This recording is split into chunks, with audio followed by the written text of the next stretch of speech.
Hey everybody, this is Muffin with the Daily Biker Podcast. Just here to let y'all know the opinions and ideas expressed in this show are those of the hosts and their guests, not to be confused with their partners and sponsors. Now, let's get it on. Hey guys, this is Sean from the Bikes and Beards YouTube channel, and you guys are listening to the Daily Biker Podcast. You're gonna love it. Send help. Well, apparently we're about to have some, start having power issues from what I saw the other day. I didn't see that. Yeah, talk about the Tennessee Valley. Mm-mm.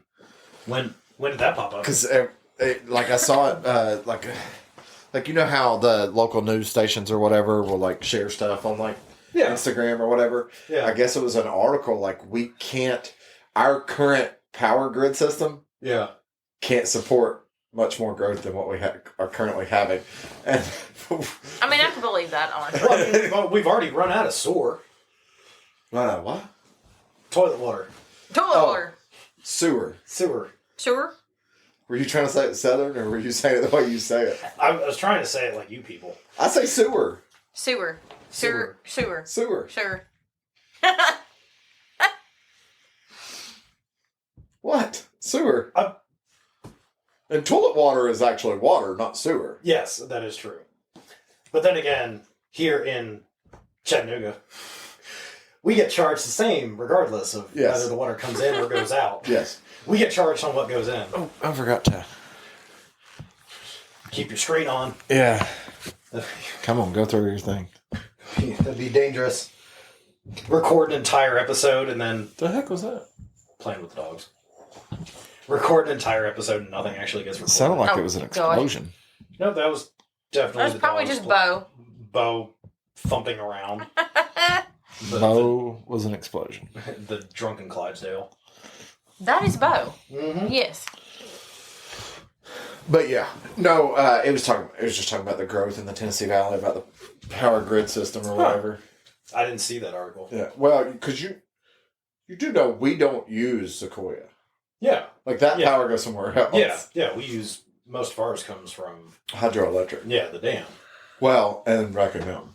And yeah. Yeah, we have two different hydroelectric facilities, which Raccoon Mountain is most everybody fascinating. Most everybody thinks is like when they think hydroelectric, they don't think dam. Yeah. Or they think dam, they don't realize places like Raccoon Mountain exist. Which, like I said, Raccoon Mountain is fascinating. It is fascinating. It's just super unique the way that they... It is. You know what else is unique? Hey everybody, welcome back to the Daily Biker Podcast. My name is Marcus and I am your clueless leader. Today we're going on a learning journey. I guess for a second we're going to talk about Raccoon Mountain. For all of you that are halfway local to us or going to ever be driving through Chattanooga, it's something to check out, and it's definitely motorcycle related to as Absolutely. Oh, yeah. But I've got Miss Muffin with me, Hey, y'all. and I've got Daniel. Hey there. So, Daniel. So, yeah, we're Chattanooga. We are looking at what Ben has to deal with when it comes to electric vehicles. Don't charge your car. Yeah.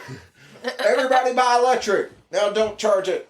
Don't charge it. All right, now here's your 15 minutes of charge time. Yeah. You got to charge your cell phone in the car while it's charging. But locally for us, it's the dam and Raccoon Mountain. Yeah. Those are our primary... I mean, people listening, obviously, they know what a dam is. The dam. The damn dam? They know what a dam is, and they probably understand... You mean Highway 153? And they probably understand Right? also, for the most part, what a hydroelectric dam is. Hopefully. If you're listening to this and you don't, welcome to the 20th century. Not even the 21st. Yeah, I know. This has been going on for a little while. Yeah. It's not This new. is not new technology at all. Water wheels were a thing. Yes. Yeah. Well, hydroelectric power True. past maybe even 150 years. Yeah, we're talking 1800s. Late Hydropower, I don't even want to put a date on it. Yeah. Before Marcus. Before Marcus is Before Marcus. That's going to be our new... it's either It's going to be our BM. VM. The BM. Hey, that's fitting for you. Anyways. This is when Heather should have videoed that. So we could have dropped that just on TikTok. We need Heather to start working while she's here. On just getting some video clips of us. Yeah. That we could put out into the ethos for people to see. Like that would be pretty funny. So, but anyway, us saying something ridiculous. We have a place here locally to Chattanooga called Raccoon Mountain, and Raccoon Mountain is a real mountain. It is, but it's less real than it was at one point in time. Yes, it has been hollowed out. Yes, so motorcycle related. It is a fantastic curvy road that winds all the way up the mountain. I mean, fun, really fun local road to just get out and cruise on. Yep. You get to the top. There's the overlook into town, a spectacular view. The overlook on the backside into the valley. I guess. Yeah, whatever you want to call it, the gorge. Yeah. The Tennessee River Gorge, gorgeous view. But then the ride around it. So if you ever get the chance to go up there, you'll notice there's a giant lake on top of the mountain. Well, not giant compared to some other lakes, but there's a lake on top of the mountain. There is a lake on top of the mountain. And you might wonder, how did a lake get up here on the top of a mountain? Well, I'm sure there's a lot of lakes on tops of mountains. I don't know if you were that good at geography, but that happens. You know, usually not when a portion of the lake is man-made. Well, that entire lake was man-made. Yes. So, you'll notice when you go up there that you don't see people out in boats or anything like that in that water. You don't see people swimming in that water or anything like that. That's because inside the mountain is hollow, and there's a giant hydroelectric power plant inside that mountain. During the night, when power usage is low, they fill up the lake. And during the day, as we get into peak power time and they need more energy, they drain the lake, and it goes down through the middle of the mountain and turns the hydroelectric motors. Yeah. They used to do tours of it. And then I think they still do. Because I know they stopped after 9/11. Well, yeah, but and I think you can still go, but I think it's like from what I understand, it's not the same as it. You don't get to go and see like the things. Yeah, you used to be able to walk all the way through it. Oh yeah, now they have it gated. Yeah, like when you drive by, you can see in. Yeah, which is completely gated. It's a giant tunnel that goes in there too. You know, it's like a 45-second escape if the alarm sound. Yeah. No, I mean like they have blast doors on the tunnels. From what I've been told, they have blast doors, and if you don't get out of there within 45 seconds, you're sealed in. Jeez, I believe it. With the scale of that facility, though, it's going to take you more than 45 seconds just to hear the siren. Possibly. You're in the far corner.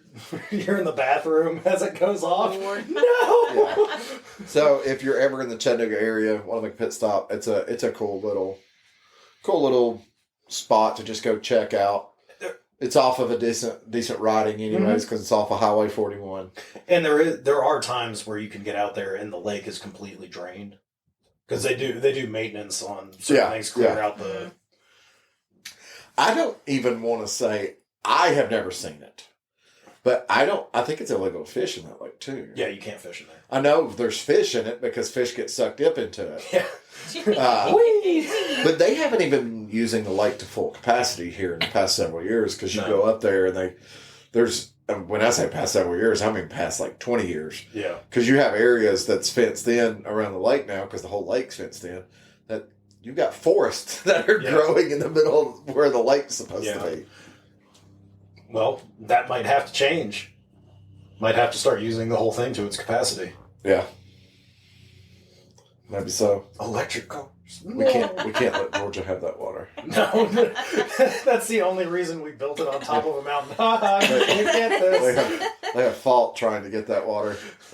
We have so much water, we put it on top of our mountains. Oh, and they have fault. Jeez. Because they drained Lake Altoona. Mm-hmm. Because they do it. It's like a new bill every year. Georgia tries to. They're trying to move the parallel. Yeah, they're trying to move so they get the Tennessee River. Yeah, or just a portion of it. Just like a sliver. Yeah. Just enough where they can run a pipe into it. But we don't want them to have it, because 24, for the most part, is fine around the river. Yeah. It's when you cross into Georgia, then the traffic backs up on the side. Yeah. Because the road quality changes. Yeah, at Wildwood, there's always traffic at Wildwood. Because it's everybody trying to decide if they actually want to go on 59 or not. It's coming the opposite direction, headed to Chattanooga. Going towards 59 is you're okay. Coming from 59, you back up. Everybody's regretting the choices they made. Dude, I about plowed the F-250 with the 24-foot trailer into the back of a car because of that traffic one time. It just comes out of nowhere, too. Oh, It's yes, just it all does. of a sudden it's Literally, in a curve, all of a sudden, stopped. Yeah. Dead stopped. Yeah. Yeah. You're running speed limit plus. Because someone broke down and didn't bother to get over. That was a panic moment for all of us. It was. Yeah. I believe that. I mean, Yeah. dude, big truck. Yeah. 4 of us in it. Or 5 of us. 5 of us Five, in that truck. Pulling the big trailer. Hmm. All the bed is full of stuff. And the trailer's The full. trailer's full. There's also 4 bikes in the trailer. Yeah. It was panic. Yeah. I was I'm sitting here hitting the brakes at the same time. I'm sitting in there just slapping the trailer brake to boost the booster for the trailer brake. Please, Full. Lord. We need full brakes. Please, Lord. Take the wheel. Getting all she's got, Captain. It had been raining too. Oh, God. Just batting 0 on that one. Yeah. Got lucky then. I got stopped. Yeah. Yeah. I got stopped and probably still had a full car length. So I got That's still not enough. it was scary. If I had started sliding, it would have been a bad day. Yeah. Yeah. If I didn't have trailer brakes, I would have hit the car. Oh, yeah, for sure. So, but nice trailer. Trailer So- brakes. I want to talk about what were the rides that I'm going to be leading. You'll be on most, if not all of them. Yeah. For I have a full schedule of them, so I'll be able to for January through June. make sure my time is The June allocated. one, by the way, I need to make sure that you have the date change on the June ride. What did it change to? That date. We'll talk later. Yeah. We'll So confer later on dates. January. These are, so to clarify, these are dealership rides. I encourage everyone to come along, ride with us if you're local. If you're not, if you're just coming through town and you're going to be on town that day, go ride with us. Yep. Not to brag on myself any, but I have a lot of people that go on our dealer rides that really enjoy them. They say that we do some really fun dealer rides and we have fun with it. I mean, we ride at our dealership, dude. Mm-hmm. So on Labor Day, we did an employee ride. Okay. Now, granted, some of these people are, honestly, probably about 5 of the people were passengers. Still. 5 employees were passengers on motorcycles. But we had about 25 motorcycles on our employee dealer ride on Labor Day. And you have, 30, 35 people that work there? 35 people that work there. Yeah. I mean, that's a good portion of the dealership. Yeah. That either rides or... Well, is on everybody that in our service department. Everybody. Yeah. Every service advisor. We have 3 service advisors, a service manager, a porter, and then 5 techs or whatever. Every single one of them ride. I mean, you have to ride to be a tech anyways. But they all ride, and when I say ride on a regular basis. Yeah. I mean, I see their bikes outside of the shop pretty much every day. Ride on a regular basis. Our sales team, let's see here. Scotty has a Sportster. Amy has a Sportster. Mark has a KTM. And Possum has a Sportster. And Craig has a Pan America. Yeah. So everybody on the sales team rides. Yeah. I ride, and on my Do you? quote, Hey, do you? on my quote unquote team, I have Crystal, who she knows how to. Yeah. She just chooses not to because she's like, I don't have to. I like riding on the back. So her husband is Fair enough. Her husband is a long-time rider and high mileage rider. Okay. I'm gonna have a new girl, Skylar. She's doesn't even drive. But it's Craig's adopted daughter. Fair enough.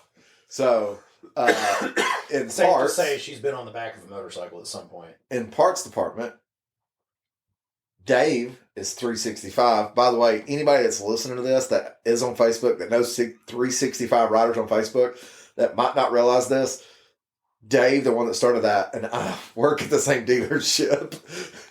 Because there might be people just now realizing that when I say that. They're like, oh, crap. Yeah. So, it's Dave. Yeah. So Dave obviously rides. Jimmy has, I think, 3 or 4 motorcycles. And Jimmy doesn't ride that much just because he likes his truck. He's got a nice truck. I mean, nothing wrong with that. Bob, before he wrecked his bike, rode all the time. And when I say rode all the time, he wrecked his bike because he got hit by a car in the pouring down rain. Bob just got his new motorcycle, and not a brand new motorcycle he bought. It's like 10 years old or something like that, but it's sitting back in service because I guess apparently before he can ride it, he's got to put cams and exhaust and everything else in it. Well, yeah, naturally. Well, I mean, his Road Glide had a 128 in it. Oh, really? Yeah. So then, yeah. And it's hilarious when you meet Bob to think that like Bob is like a big power guy. Well, then naturally the first thing you have to do is engine work. Papa Joe. Yeah. Papa Joe comes from a riding family. His family owned the first Harley Davidson dealership in Chattanooga. Mm-hmm. And this was in the 50s for anybody listening. Joe's first trip across the Dragon was in the sidecar on a 1951 Panhead when he was 7. That would be a fun experience. And Charlie did drag racing, motocross racing, flat track racing, has a collection of about 14 motorcycles, and he is the parts manager. Yeah. Pope wants a bigger bike, but needed a new vehicle. Pope had a Dyna. Okay. So Pope, like 3 months ago, got rid of his Dyna because the engine blew in his truck. So he got a new truck. He's going to get another bike when the timing is right. Makes sense. He said when the timing's right for him. My office people don't ride. They're office people. Damn office people. Well, Katie's kind of interested in it. I think her dad or somebody rode or something like that. So she knows the bikes. In motor clothes, we have Maddie. Yeah. Who's Craig's daughter. Yeah. She's doesn't need to ride. Maddie's a sweetheart, but Maddie is the ditz. Yeah. Like, I will look at Maddie and go, think about this. She'll go, oh, yeah. Chelsea rides. Yeah. Chelsea's a fairly new rider. I mean, Chelsea's been on a podcast, and I've heard her before. Chelsea rides. Miss Julie has a Road King. Yep. Amy, in motor clothes, is a daily rider on a Sportster. I'm not sure if she even has a car. But she daily rides that. I don't know if you ever seen that back. The gray Sporty with the T-bars on it. That's what Amy daily rides. And then we got a new part-time girl. I don't know about her at all. Yeah. I don't know anything about her. And then Deb knows how to ride, but she's also one of those girls that likes riding on the back. Yep. And her old man is I mean, old school, like 1970s biker. Like when you picture like 70s biker era, like, I mean, he's not that old, but that's what you picture. Yeah. I mean, he's like, I don't know if you've ever seen his soft tail. He's got a kind of a chopped out little soft tail. I don't think I have. And stuff like that. I mean, he's that. He used to own. So there used to be a place in town that was a biker store. Like you would go there, and they sold like paraphernalia. Yeah. But then they also like that's where you got like do-rags and skid lids and chaps and chain wallets, and that was his store. Huh. Like, so he's an old school biker. Yep, I can see that. So I mean, and then Sean, I don't think he knows what a motorcycle is. No. So, well, especially if it has Kickstart. I have said something to him probably 10 times in the past 2 weeks, made the reference to him about how he doesn't listen to the podcast. He doesn't. This would be the one that he listens to. No, I made him go listen to one the other day. Oh, did you? Yeah, I actually walked in his office while he was listening to it. I walked in and said, hey, I'll come back. I'm not going to disturb you. You're doing something important. Yes. So we ride. That being said, we want to push that culture very much in 2024. We've been doing dealer rides all the time as it was. We're just going to push them more, and we want people to go ride with us. So, that being said, starting in January, we actually have 3 dealer rides that we're pushing. That if you go on any of the 3, or all 3 of them, every single ride you go on, your name will get put into a pot. And then sign the waiver. Yes, you have to sign the waiver to get your name in the pot. And then December 1st, we will draw a gift certificate for a winner out of that pot. And it will be for $1,000 White Lightning Harley-Davidson gift certificate. That's a pretty good incentive to go on dealer rides. Yep. To do something you already enjoy. I must say, the gift certificate cannot be used towards the purchase of a motorcycle. Anybody that works in marketing right now just giggled. For legal reasons, I have to say this. So January. Yep. And right now we're just going to go over my rides. But I must say, I kind of saw your face for a second when I said 3 rides. Yeah, I figured it out after a second. Well, do you know what the 3rd ride is, though? Probably a hog chapter ride. Yes. Yeah. We're going to be sponsoring a hog chapter ride every month. And anybody listening to this right now that knows the past with the hog chapter, we've had somebody riding with us for the past year and a half named Marvin.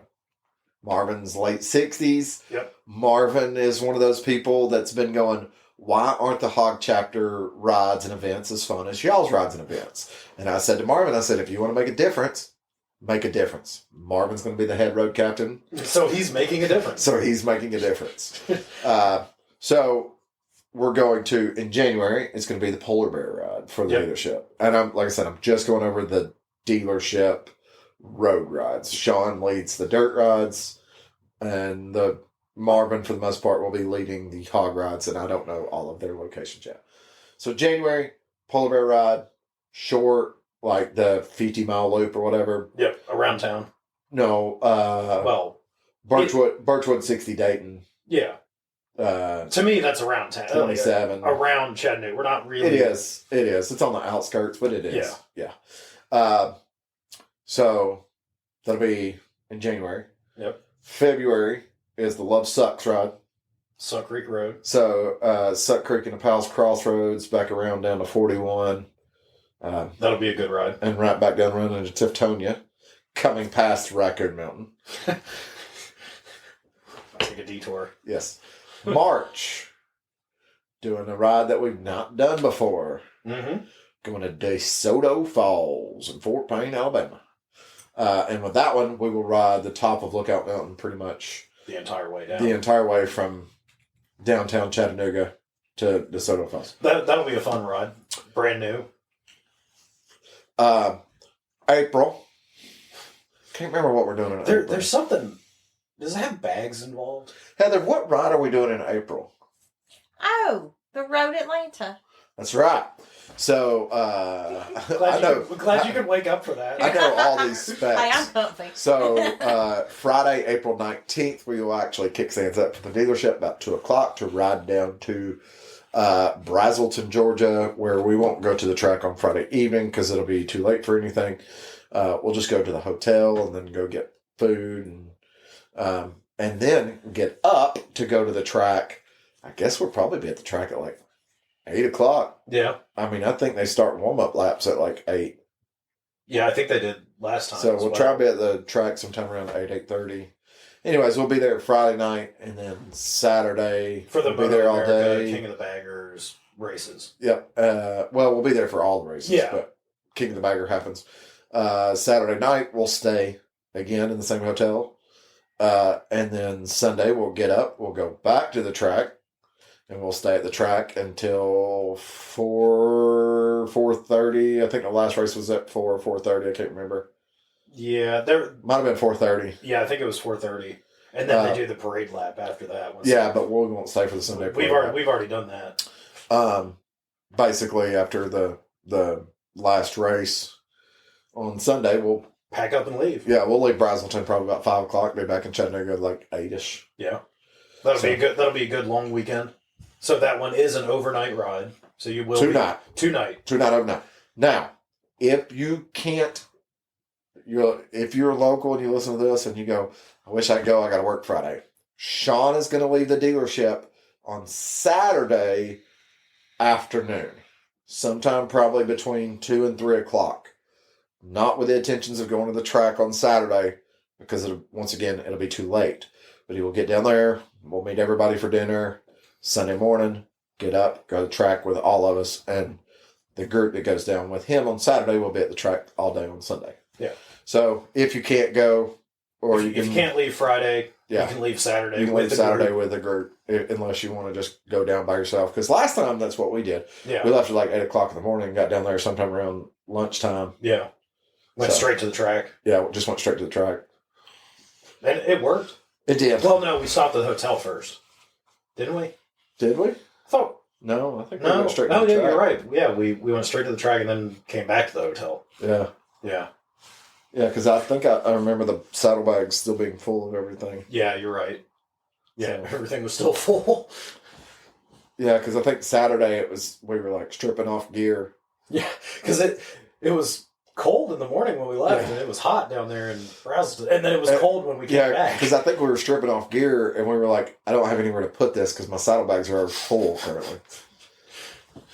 I had a lot of storage. Yeah. I don't know about you. But yeah, that's April. Yep. May. Do you remember what May was? Oh, Blood Mountain. Was May Blood Mountain? I thought May was Blood Mountain. No, July's Blood Mountain. Okay. I can't remember May then. Where were we going in May? Barber. No. Barber's later in the year. Huntsville, Alabama. No, I think that's June. I'm just naming all the places. I can't remember what. We had 3 different places that we said we were going to go. But I might have to pull up my email. Let's see here.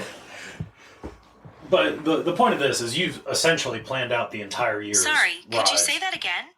I don't know why she's talking. I'm hoping she's still recording. She is still recording. That might have been my watch. Oh. Marcus is having technical remembering issues. So let's see here. Look, it happens to all of us as we get older. Yeah, we're old people.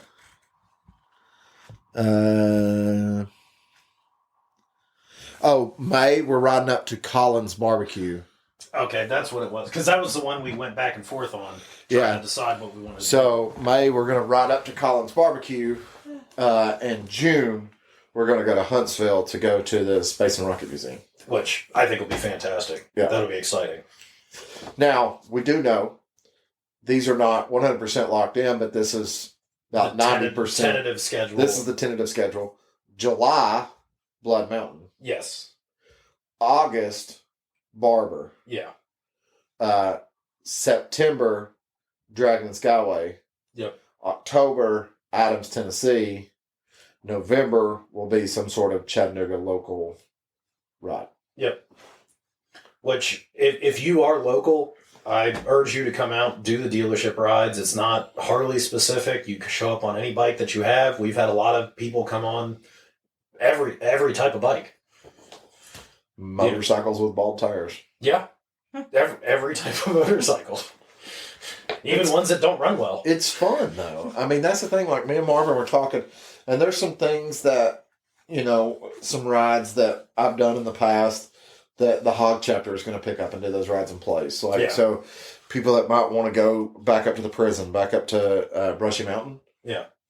There's going to be a ride that you can go on with that's going to be led by Hog, and the dealership's going to sponsor it. And if you go on that ride, your name will get put in the pot for the gift certificate. Which, like I said, that's a really good incentive to come out to the dealership rides. Yeah. And already do something you want to do to begin with. Yeah, 100%. 100%. I mean, it's we've been thinking about this. I mean, we ride, so why not push people to ride? Yeah. Absolutely. And ride with the dealership. You know, everybody wants to ride, but hey, come out to a place where there's a lot of different motorcyclists that come on a regular basis. Yeah. You know, not just Harley people here's the hang thing, out at the dealership. If you're listening to this and you're local to us and you're like, man, I'd go ride with y'all. I would love to go to this location or whatever, and we don't have it scheduled, let us know. If we can't get it scheduled in 24, we'll try and get it scheduled in 25. But Hog's ride schedule is not made yet. So I could probably get that on their schedule. Absolutely. And there are plenty of places that are fun, great rides that just, you're doing one a month. It's hard to fit everything in. Well, like the Collins Barbecue ride. That might sound odd to some people. People that haven't been to Collins Barbecue. It's good barbecue. Yeah. I'm not going to sit here and go, oh, it's worth the ride. The ride is what that's about. Absolutely. That's a fun ride. The ride out there is why you do it. Yeah, the barbecue is just a good lunch point. Yeah. Well, that, and if I have 30 people, they have an upstairs that they can seat 30 people. Like the last time that we went up there, we had enough tables for everybody to sit down and eat together. Yeah, for the most part. Yeah. Because it's actually small. Yeah, it's but they have an upstairs that's literally empty. Yeah, with just tables. So, but that is a great ride up there. Yeah, that was a really fun ride last time. Do you know if they've repaved that road yet? I don't know, but if you go back and listen to Where'd the Road Go, that episode is the episode where we rode at Collins Barbecue. Hopefully they've repaved it. I still have the Collins Barbecue sticker on my side cover too. Oh, do you? Well, I haven't taken any stickers off my side cover. Well, it might have gotten covered up by other stickers. It might be. That is a possibility. Yeah, but I can't keep adding stickers. That's just going to add more weight. Can't do that. Can't do that. This is performance bagger territory, sir. I'm trying to make it lighter. I've been thinking about removing like the gas tank and stuff just to get the weight from the gas off the bike. Just wear a Camelback with gas in it. Why not? I could make it from gas station to gas station. I bet you if I wore a Camelback with gas in it, just put it on the front. I could fill it up. I'd probably stop and get more fuel at the gas station there on the corner by the shop.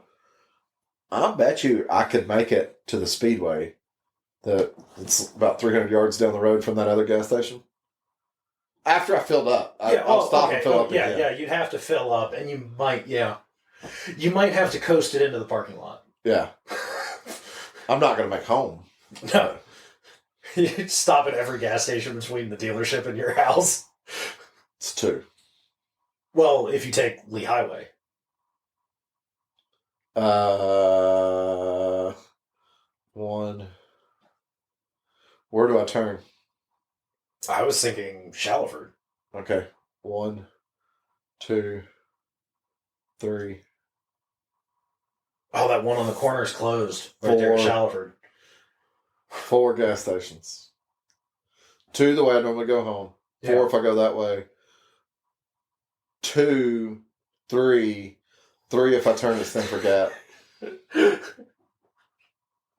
Fortunately, you're not going to have to fill up your Camelback with gas. That's a very inefficient way to ride a motorcycle. Mm-hmm. It is. So, Daniel. So I had a topic that me and Marcus have not actually talked about. I've posed the question to him, and he said that would be a great idea for a podcast, and then refused to talk to me afterwards. So I have some ideas. I vaguely remember. So my thought is, we keep seeing new bikes come out, and every generation the engines get larger. Every KTM just released I know what it is now. The 1390 Super Duke. Yep. BMW's now got a 1300 GS. Yep. Harley came out with the 121. Yeah. Obviously this was a few years ago, but Triumph upped the Rocket 3 to 2.5 liters instead of 2.3. Yeah. But, things like that. And it just made me wonder, A, why? And B, do we really need it? So, yes, no. Coming from someone that works in the industry. Yes. on the cruiser segment, engines naturally just get bigger.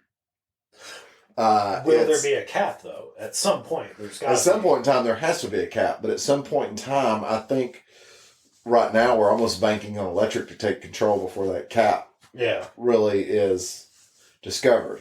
Because, Harley creates an 88, and everybody's like, well, we want a bigger motor.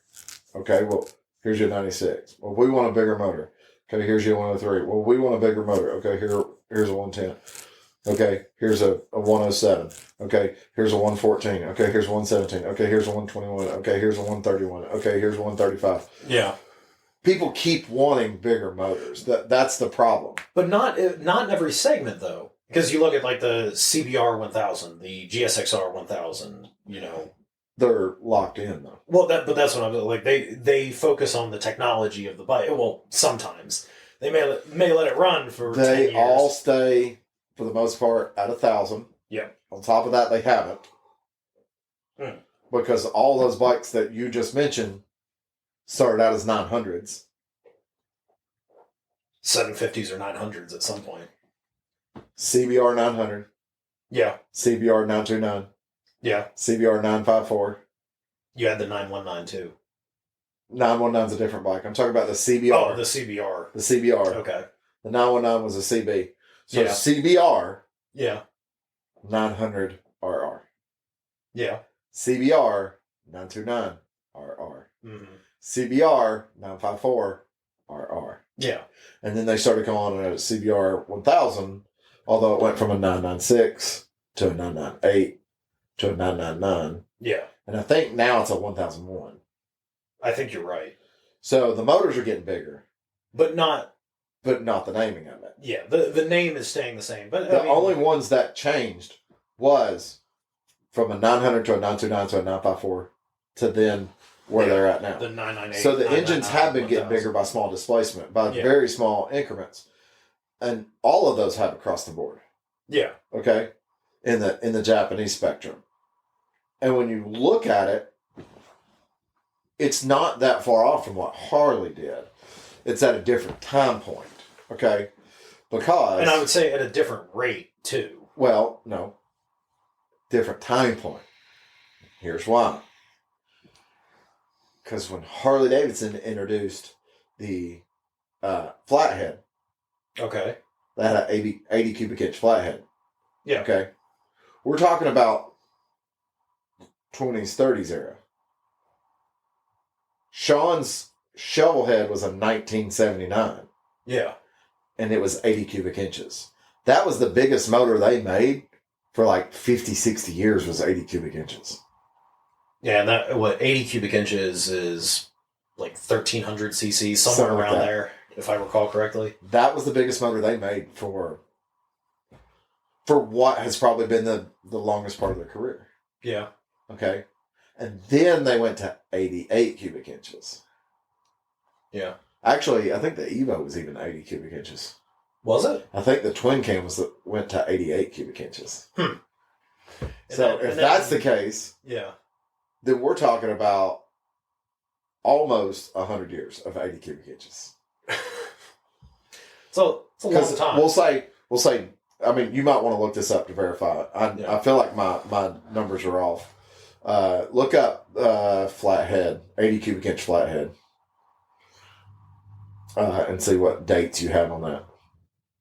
Now, I'm not talking about the time period that the flathead motor was made. I'm talking about when the first 80 cubic inch flathead was made. That's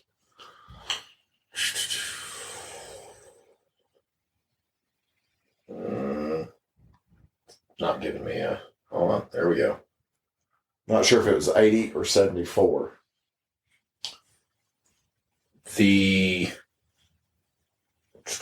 What are you finding on that? Hold on. It's making me go through a bunch of different... Eras. Yeah. Well, they did have the 45 cubic inch. Yeah, I know about the 45. Yeah. And then... Because the 45 is what came in the WLs and it's what came in the Soviet car. Basically, from the K-Series flathead In 80 cubic inches, right? 74. 74 cubic inches? 74 cubic Okay, inches. the next motor was the Panhead, right? Yes. Came in 80 cubic inches? Correct. What year? What year was the Panhead introduced? 37. So 1937 to 1999. But they still kept producing the other engines as well during that same. Smaller displacement. Yeah. Yeah. We're talking about large displacement. Yeah. Their largest displacement motor was 80 from cubic 1937 to 1999 was 80 cubic inches. Yeah.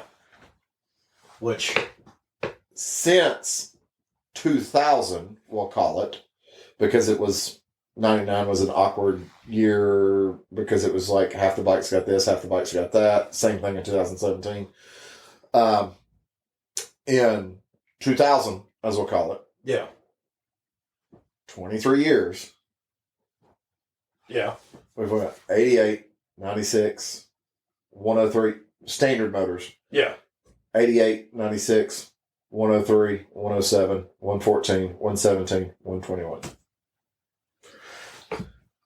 So, in the past 23 years, we've had a boom.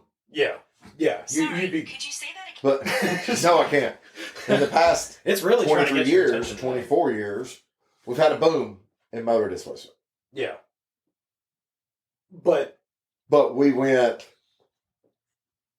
50 years. oh, that's longer than that. Well, We went almost 80 years, true. Yeah, that is true.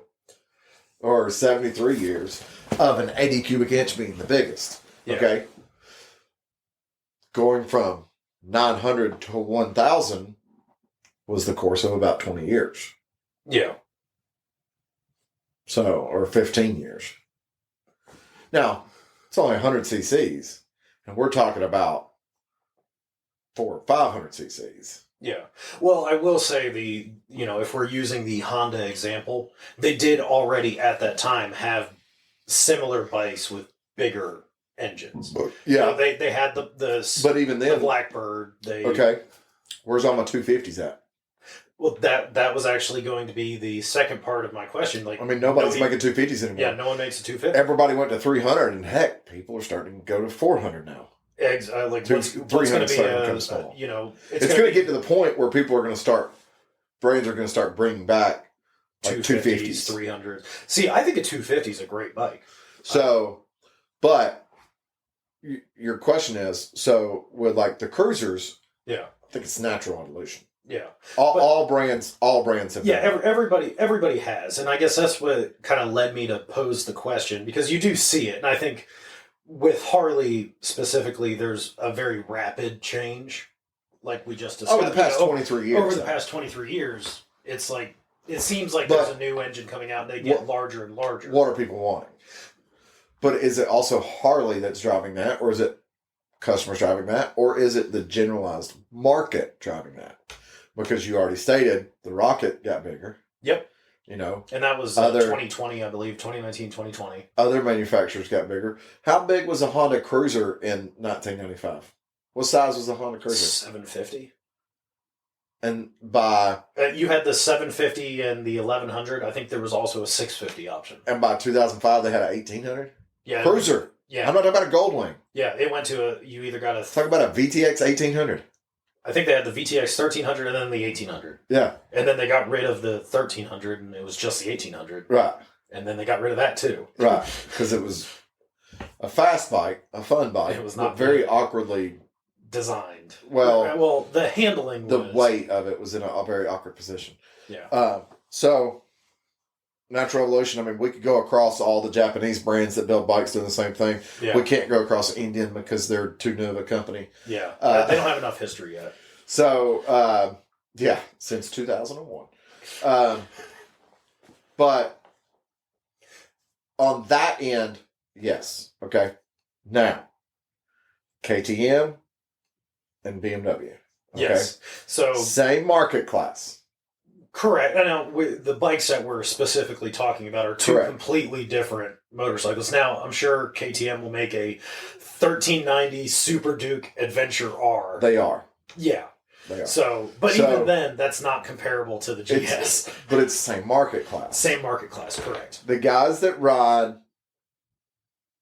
this is generalization. This is not everybody. So if you're listening to this, obviously, we know Ben, so we know Ben thinks the way we do about this.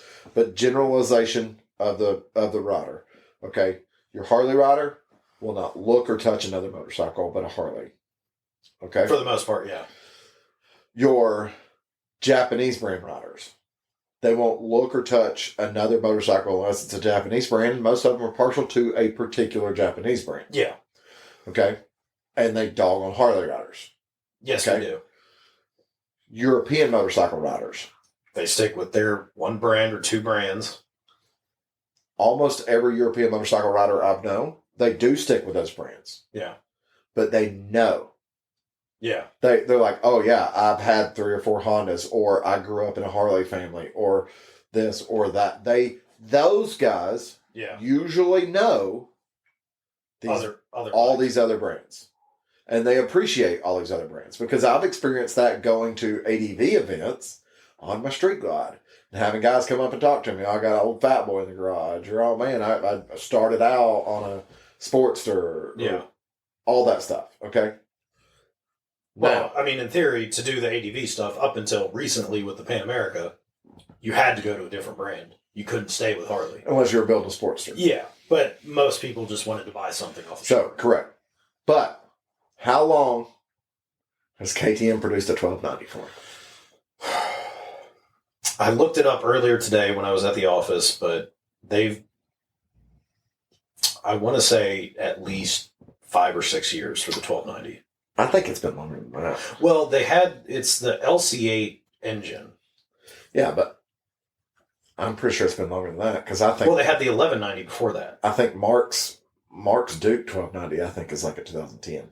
Is it 2010? It's older. I thought his was like a 15 or a 16. He only paid like $9,000 for it, so you think it's a 15 or 16? Yes. Right. ZRXs are worth $3,000 to $4,000. You got it. So, I will buy all of them for $3,000. how long has the GS been at 1200 or 1250 or whatever? I mean, Probably what, 20 years? I'm thinking at minimum 10, because they had the 1150 before that, and that was Those early were like 2000s. I think that was 90s. I think it might have rolled into the. But early they 2000s. made a liquid cooled and an air cooled at the exact same time. They did. That is true. So I'm guessing, I would say probably 15 years. Yeah, I'd say 15 is fair. It might be a little bit longer. So you could say their natural evolution, Yeah. 15, 20 years on a motor, build a new motor, natural evolution, cool, bigger motor, understandable. But something has also happened in the past couple years that made these companies go, uh-oh, And what was that, Marcus? the Pan America. Well, for the GS, yes, for sure. Well, it's the same thing with KTM because they're adventure. The adventure line. The big adventure line that people buy, man. I'm not sitting here bragging on the Pan America when I say this. It's competition forces change. True. I think it had more effect with the GS than did the KTM. I think the KTM is just a Oh, it did, because the KTM knows that it's somewhere around hovering between 3rd and 5th place when it comes to the adventure. Yeah, bike. I don't think they're necessarily for the full size adventure bikes. Yeah, They know they're hanging out around 3rd or 5th. Yeah, between I don't 3rd think and 5th place. KTM's over here trying to push the super adventure, but putting the Super Duke R with the 1390, the LC8 engine, which they used to have in the RC8. Yeah. But you know where the Super Duke race is at? Nowhere. Super Hooligan class. Oh, does it really? Yeah, you know what else races in Super Hooligan class? In America? I'm not, once again, I'm not bragging on Pan America. It's Yeah. just all of a sudden, Yeah. these bikes that have been dominant in their field by themselves with no true competitor now have a competitor. Fair enough. I mean, I can definitely see. So it's a I'm conversation sure that was about a factor in about when people go, what's this manufacturer going to do? And we've asked those questions. What are manufacturers going to do now with the new 450 from CF Moto coming out, the 450 MT? Yeah. What are manufacturers going to do? I don't know what they're going to do, but I'm excited about it because it's going to force them to do something exciting. Yeah, and that's something that we've all we've pounded on a lot. Someone that was and I know some of these guys that are BMW loyalists. Their past 5 motorcycles have been GSs. They've been riding air-cooled GSs since they were 900s in 1988. Okay? And that's all they've ever had is BMW GSs. They were so happy to see the Pan America. They weren't going to buy one, but they were happy. Because some of these guys, I know some of these guys that are riding like air-cooled or liquid-cooled 1200s, 2017, 2018, they're like, they haven't innovated. They haven't done anything. Yeah. And all of a sudden, Pan America's out. There's competition. Forces change. And it's like, we have to do something. Yeah. Especially when the Pan America came out and every single publication, when it came to ADV, said it was just below the BMW. Yeah. Yeah, so BMW definitely had that fire lit underneath them. But at a certain point, how big do we need, especially in the off-road sector, how big do we need these engines? Do you really need a 170 horsepower off-road motorcycle? No. People will... Because that's where we're getting to. People... Okay. Trying to find the correct way to say this. People will control themselves when the time is right. I know a lot of people are going to disagree with that. Okay. A lot of people ride ADV bikes. Yes. A lot of people ride full-size ADV bikes. A lot of people have been selling their full-size ADV bikes and buying mid-size ADV bikes. Yes. Because they got to a point where they're like, oh, I want something smaller. Yeah. Well, they'll probably eventually end up back on a big bike again. So, but what happens to the market in that time period? It'll level itself out. So, when we're talking about, oh, Harley's new bike is a 121 off the factory floor. Okay, cool. Pan America has more power and it's only 1250 cc's. Yeah. So it's less than 80 cubic inches. Just for anybody wondering, the 121 is 1984 cc's. Just right. Comparatively speaking. The 1980 cc's. Yeah. Compared to 1250 cc. Yeah. 1250 cc has more power. Yes. So what it takes with like that type of stuff, especially in the Harley world, is people understanding that to the point of where they can start putting a more performance-based, smaller engine in cruisers. And then we go backwards on engine size. Yeah. So eventually it's sort of BMW will come out with something where all of a sudden that Boxer and 800 cubic inch Boxer motor has more power than their 1300. Yeah. And it'll be like, how did that happen? Technology. Right. And advancement. And that's like the 121. It is larger, but it does have a lot more technology than previous Harley engines. But then again, riding around on a 103 and a 107, they're perfectly adequate to do the type of riding that you want to do, even with or without modifications. Part of the problem, too, is in America, we want everything bigger. We want everything with more power. We need a tiered licensing system. Not necessarily that, but my point is that's how most people in America run around. Okay? Okay. I'm not going to buy... Why would you want a V6 Charger? I was going to say, I'm not even going to buy the RT Charger because it's only got 450 horsepower. I need a Hellcat. You bought a Hellcat? I bought a Demon. That's the world we currently live in. Yes, it is. Okay? I have a Demon. What can you do? The Exorcist. It's like, well, I'm glad that you have 1,000 horsepower, 4,000 pound car. Yep. Because my bug-eyed 25-year-old Subaru STI that has the T5 turbo off the Hawkeyes is about to wax that ass with half the horsepower. Because the problem is in America, people don't understand. There's so much more than how big is your engine. Yes. Okay? I have a 107. Yes. I get on curvy roads and leave 114s and 117s. Yeah. And that has nothing to do with the engine size. Well, it has a little bit to do with the engine size. Well, it's because you're not going to do the same thing on a 250. Right. The power stuff that's been done to my bike to give it more oomph. Yeah. On the freeway, they leave me. On regular highway, they leave me. We get up in the mountains, they can't leave me because my bike is produced to do those tight, curvy roads. Mm-hmm. So that's the same reason that sport bikes are still only 1,000. Yeah, they don't. But need even to be. then, don't forget, we had the Blackbird that was 1,100. Yep. And then the Hayabusa. Yeah, 13. Or sorry, Blackbird 1,100, ZZR 1,200, Hayabusa 1,300, Kawasaki 1,400. Yeah. Oh yeah, no, I'm not disagreeing. There is that, But I will say with those evolution. It's just with the Harley, it's a little bit easier to see because it's been in the past 23 years that we've had this boom in engine size. Number one. Number two, the engine's always been in the same motorcycles. Yeah. Yeah. The Japanese brands typically put out with a new engine, they'll put out a new bike. It'll have a new name, it'll be a different thing. Right. And the evolution. Although we know it's the same thing. We know it's the same bike, it's the same frame, it's the same everything else, it's just got a new engine. But then again with that, I mean, this last iteration of the Hayabusa, I think they did go up in CCs. Yeah, isn't it like a... It's like a 1340 now. It was a 1299 previously. Yeah. So, okay, 23 years, they went up. Fair enough. The ZX... But I don't think it'll be long till we're going to see the Goldwing hitting almost 2,000 cc's. I think that I do agree that'll probably happen. Because, whatever engine's in the Civic that year. So it's still 1.8. Yeah. 2.5. This is the Super Civic. Civic Type R engine. Oh, That would actually be a badass Goldwing. it'd probably still be slower than a factory Goldwing, than an 1800 Goldwing. Probably.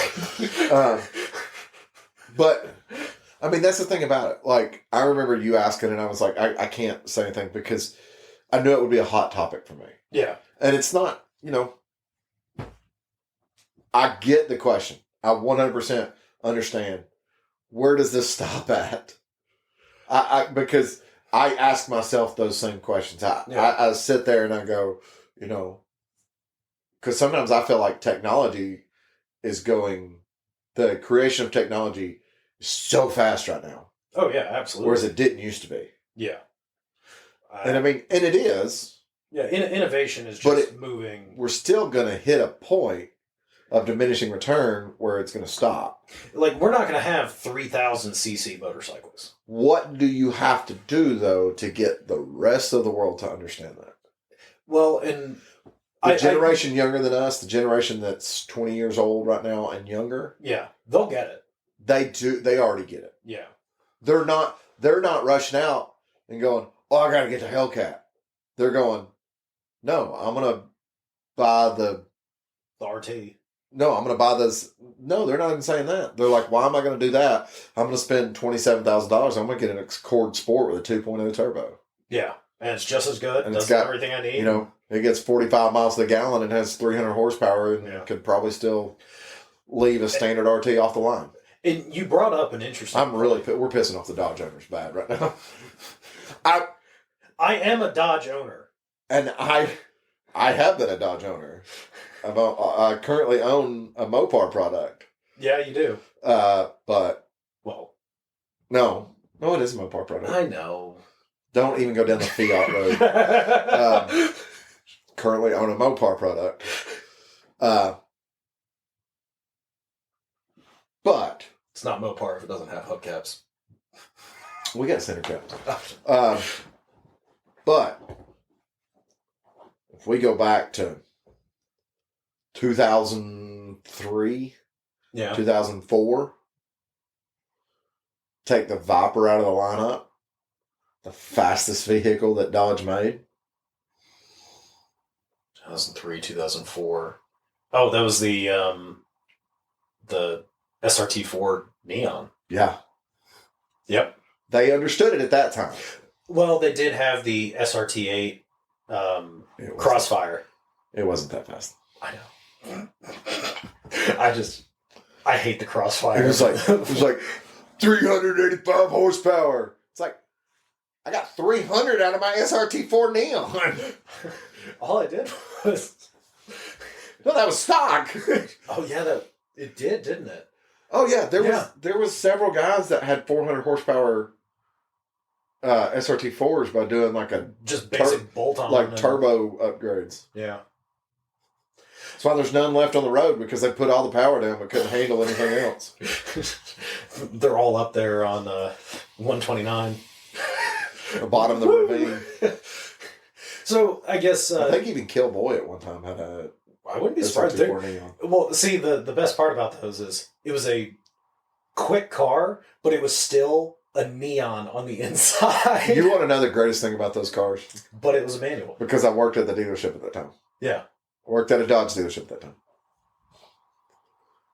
Manual, keyless entry, get in it, power windows. Not in back seat. Keyless entry did not work on the back doors, nor did they have power windows. They still had crank handles on the back windows. You know what car you could also get like that? The PT Cruiser. You know what car you 2.4 liter turbo. You know what car that you could get in a stick shift with crank windows that I guarantee you've never seen?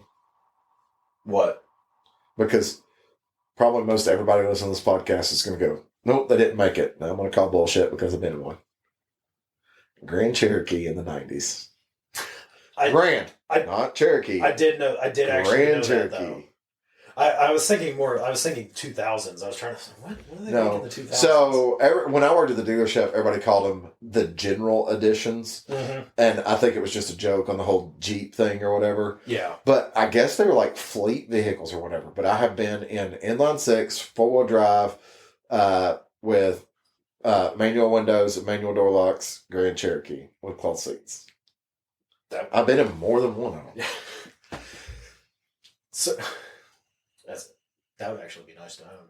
It was basically a base model Cherokee, yeah, with a Grand Cherokee body on it. That'd be interesting. 90s, pointy nose. Yeah, different generation. Yeah. You mean you can't get the Grand Wagoneer in a manual with rolled up window? Manual. The same time period that Jeep made that, they also dropped a 5.9 liter in a Grand Cherokee and called it the Limited. Because that engine. At the same point in time they did that, Dodge also dropped a 5.9 in their little tiny pickup. And called the Dodge Dakota. Dodge Dakota RT. Because that truck did not need the 5.9. Because everybody rolled up. Because Ford rolled up with a 4.0 Ranger. Yeah. They're like, indestructible motor. True. Yeah, fair. The 4.0, great motor. Chevy rolled up with a 4.3 S10, and they were like, I could throw a turbo on this, and it's the fastest car ever produced in Extreme. 1988. And it's like, true.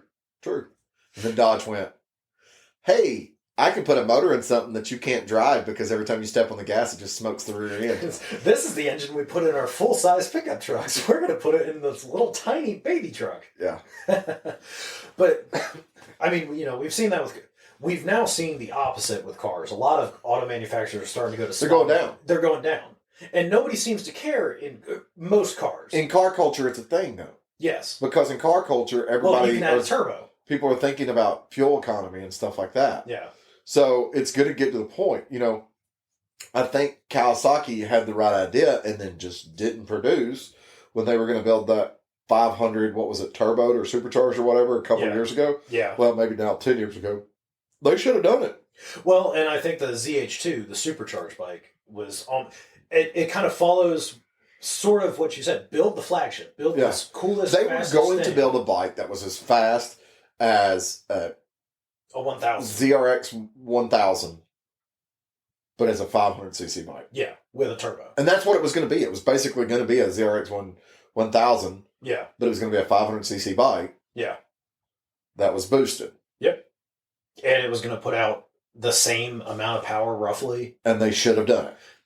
Yes. Even if it didn't sell, they should have done it because everybody that manufactures motorcycles has been going, okay, what do we need to do? Well, and I do think it's fair. It would have been the talk of the town when it came to motorcycle magazines. Well, you look at the 1980s turbo bikes. The CX500 they're turbo, horrible. The Kawasaki GPZ. Yeah, they're horrible. Yeah, they were all horrible. They were scary because the turbo just kind of decided to do whatever it wanted to do when it decided to do it. Because you're also running, most of those were carbureted. So you're running carbureted turbos.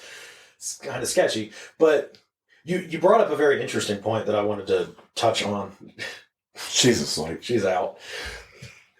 Talking about with Harley, the Pan America 1250, that makes more power than the 121. Mm-hmm. Especially not more torque. Not more torque. The 121 does make more torque. I'm not, that's. Do you think people would buy a motorcycle? Let's just say the new CVO came out with a 1250.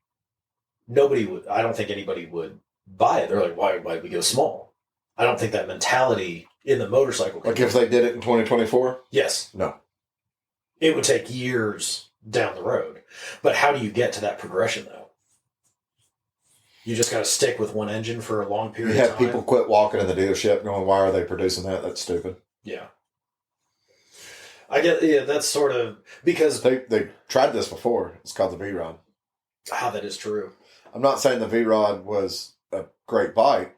The engine was good, though. But it was 1,150 cc's, and when they produced it, it would outrun any factory-produced Harley-Davidson made. It would actually outrun a lot of motorcycles at the time. So, we tried it. Now, you couldn't turn. And people didn't buy it.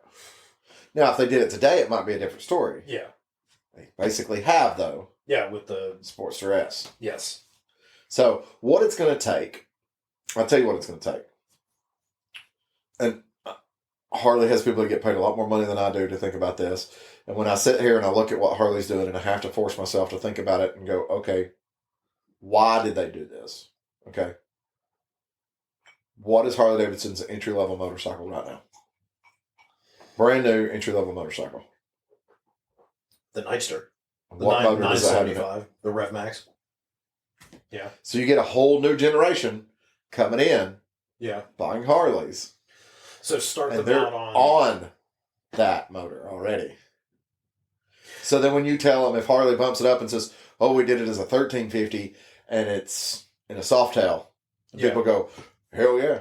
Yeah, I started on the 975 and I went to the 1250 and the Sportster S, or I'm sure they'll put the 1250 in something else at some point, Sportster S like or Cruiser like.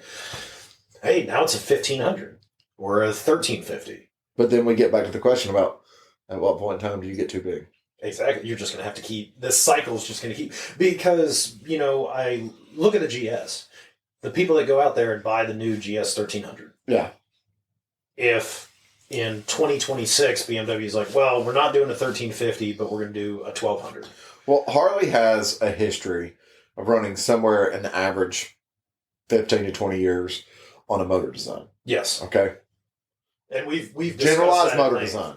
I'm not talking about the 45 flathead that ran all this other stuff, because they had other motors that came out in that same time period. But, flathead, panhead, shovel head, Evo, M8. twin cam. Now we're on the M8, okay? We haven't even hit the 10-year mark with the M8. Yeah. Usually somewhere around the halfway point of that motor, they do size change displacements, okay? Yeah. We're kind of at that point, but when they came out with the M8, they already had the 114 and the 107. Yeah. So they came out the gate with two different size motor options. They haven't done that in the past. Yeah. Okay. With a brand new engine. You start out the gate with a brand new engine like that. So if what we talked about last year, if everything went from a 107 to a 114 and make all the 114s 117s, Yeah. and make the STs 121s, okay. The 128 wasn't right out the gate. We just got that this year. True. Okay. But we're almost at the 10-year mark. So there will be another evolution eventually. I think by the time we get done with the M8, a 135 will be a factory engine. Yeah. And now we're talking over 2,000 cc's. Yeah, You can walk up to the parts counter right now and buy a 2,000 cc plus motor. True. And I'm not, everybody. But we're talking about factory built engines. Yes. There are manufacturers, not factory built, that make Harley engines much larger than that. Yeah. There are S&S makes a 100 cubic inch Sportster motor. That'd be a spicy engine. 1200 chassis. And keep in mind, 1200 cc's is how much? 1200 cc's is a one of the three. No. No, that'd be an 88. No. 80. No. No. It would be like a 74. Oh yeah, that would be a 74. Crap. Because So an additional 25 cubic inches. Basically, we're talking about a 400cc Sportster motor. Did I say 400? 1400. Yeah. Somewhere around there. Yeah. I know that number's off, but a 103 is... No, if it's 100 cubic inches, it'd be bigger than a 1500. I don't know. Because I remember Kawasaki did the... I mean, mine's a 107 and it's 1800 or 1700 something. I think it was right around 1700. It was like 1690 something. No, I think it was like 1780. You have a phone. Yeah, I do have a phone. Just type in how big is 100 cubic inches. That'll tell us how big the Sportster motor is. And then after that, you can tell us how big 1638 is 100 cubic inches. Yes. How big is a 107? It should be 1753. Okay. Yeah. So, well, because the only reason I say that because I remember Kawasaki in the 90s built the Vulcan 1500. Yeah. Which was bigger than what Harley was making in the 90s because they were building the 80 cubic inch. Yeah. And that was what they advertised it as. It was an 85 cubic inch or keep in 88 mind, cubic inch. Harley built twin cams from the factory. Yeah. That were bigger than what they make. Yes. As an option to... Out of the box. Yeah. You could walk on dealership floors. I'm not talking about like a 135 and 131 are right now. Yeah. I'm talking about in 2017, last year for the Dyna. Actually, I think they did it in 2016 too. You could walk into a dealership and buy a Dyna Lowrider S that had a 110 cubic inch motor from the factory. Oh, really? And then they come out with a Milwaukee 8 and a 107. Yeah. So maybe when they get done with the Milwaukee 8 and they come out with whatever they're going to call it, maybe the Milwaukee 8 ends with a 135 and the next motor comes out and it's a 120. Yeah. And everybody goes, well, why did they go down? But you have everybody else that's younger generation going. And maybe it's not a Rev Max. Maybe it's just a regular motor. Which, it's a I mean, it's 120. fine. I mean, because they're already and everybody's going, technology. Yeah, but this 120 puts out more power than 135 did. Yeah. So that's going to be the push, those numbers. Yeah. Because that's the same thing, Toyota. Everybody rocked V6 Camrys. Oh, yeah. Okay? But now you look at the modern 4-cylinder turbo. And it's got more power than the V6 Camry. Yep. And Toyota makes their commercials and make sure you know that it has more power. Yeah. So clever marketing, showing people actually what it can do over the period of time while still making a smaller engine. Yeah. I think, that's going to be the potential. I had a conversation with somebody the other day and they asked me about Pan America and they said, and they don't work for the motor company or have any insight on anything, but we were just conversating and he was like, what do you think Harley Davidson can do right now that would reach the market that they're not reaching? The guys that our age group, Lewis, those people, what could they do to reach those people that aren't interested in Pan America? And I go, take Ricky Carmichael and Jeremy McGrath, give them 2 Pan Americas in 3 weeks, and say, go across the country on these bikes. Here's some GoPros. Have fun. Yeah. I go, because they're going to get out there. They're going to hoon it. They're going to act like idiots. They're going to jump it. They're going to have a time of their life, and people are going to go, ooh. Oh, you can do that on one of those. So, because even now, and me and you have talked about it at length, Pan America doesn't get... People don't look at it like it's a Harley. in the States. In the States. Yeah. Overseas? Yeah. They do. Yes. Well, they have to because it's like 90,000 whatever currency they buy it in. I'm not talking about that. I'm just talking about they view it that way. Yeah. I mean, that's the world that they're in. I mean, there's a girl in Australia that is a motocross racer or whatever that has videos of her on her Pan American. She's jumping it on motocross jumps and stuff like that.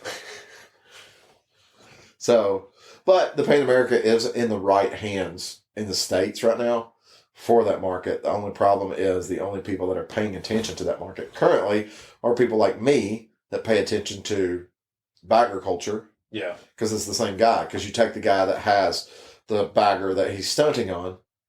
He also has a Pan America that he's riding and stunting on. Yeah. You take like Thrash and Supply, and hey, they're going out and playing with Pan Americas. And you take V-Twin Visionary, it's like, oh, he's got a Pan America. But all of those people, all you're doing is fighting for the bagger guys to ride Pan Americas. You're not fighting for the people that aren't on Harley Davidsons. Yeah. That is true. That is true. And that's But that was my hot take about it. It's everybody does it. Yep. And the reason that you see it happening primarily right now with the European motorcycle market is because of new competition, which is Pan America. That's how you're. I mean, it makes sense. Think about it. Pan America's 3 years old. 3 years later, we have innovation.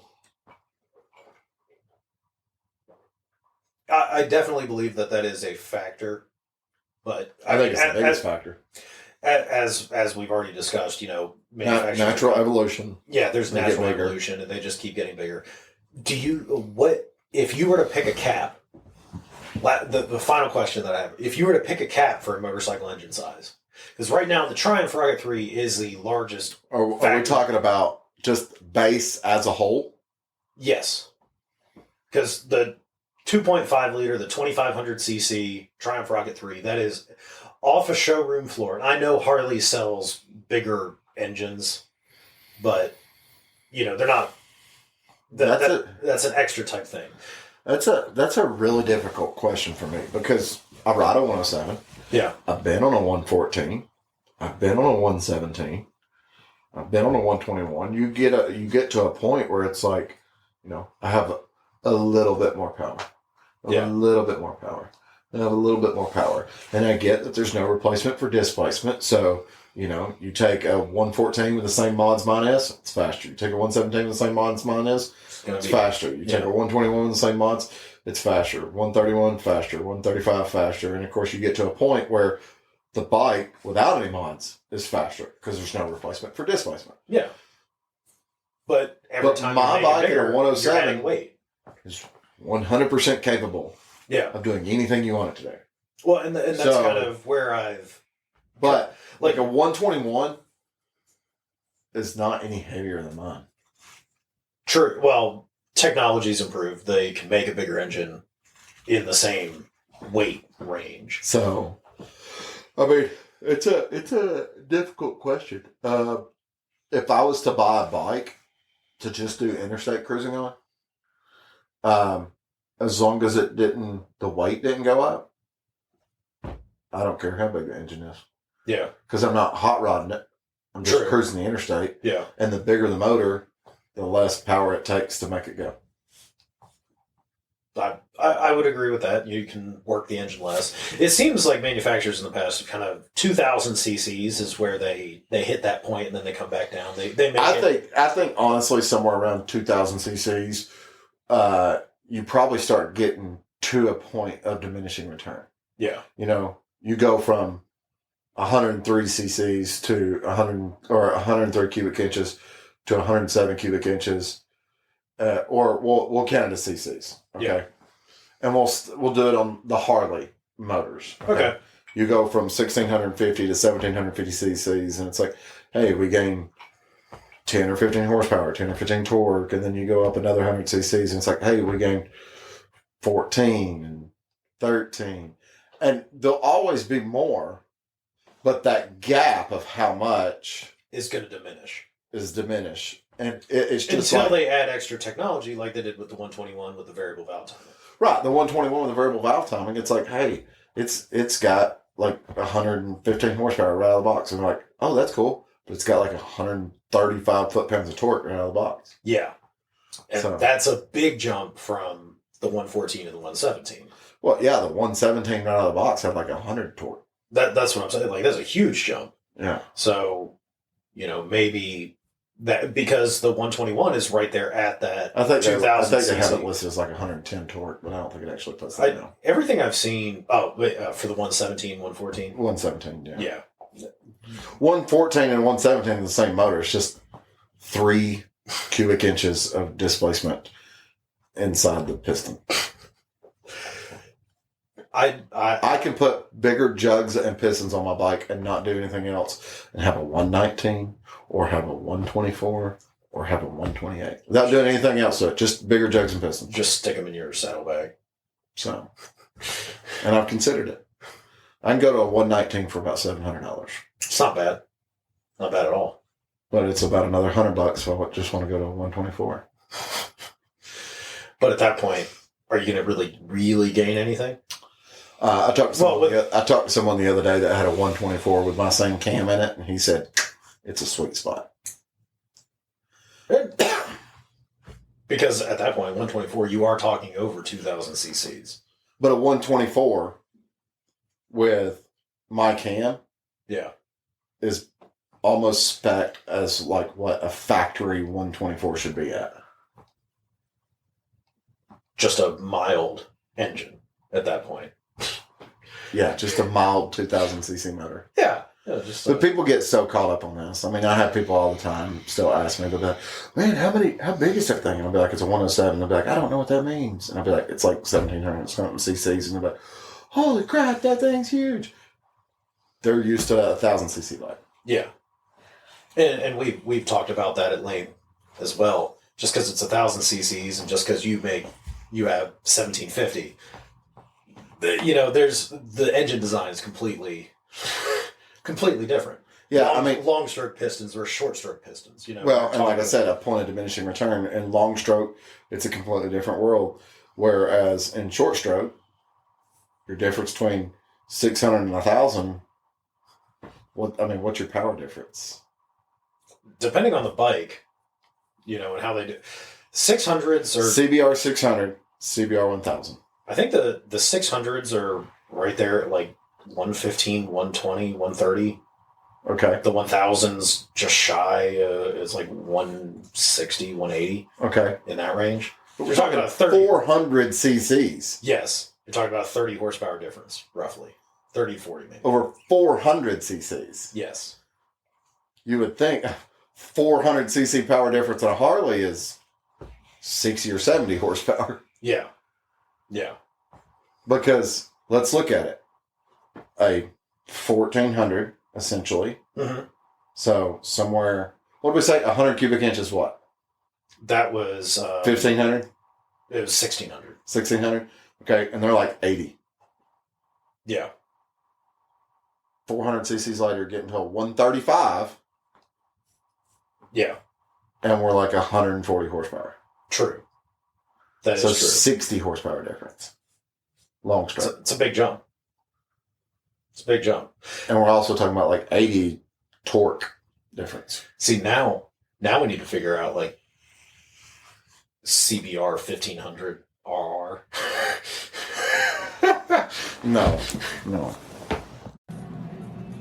Hey everybody, this is Sean at White Lightning Harley Davidson. I want to thank you for listening to the Daily Biker Podcast.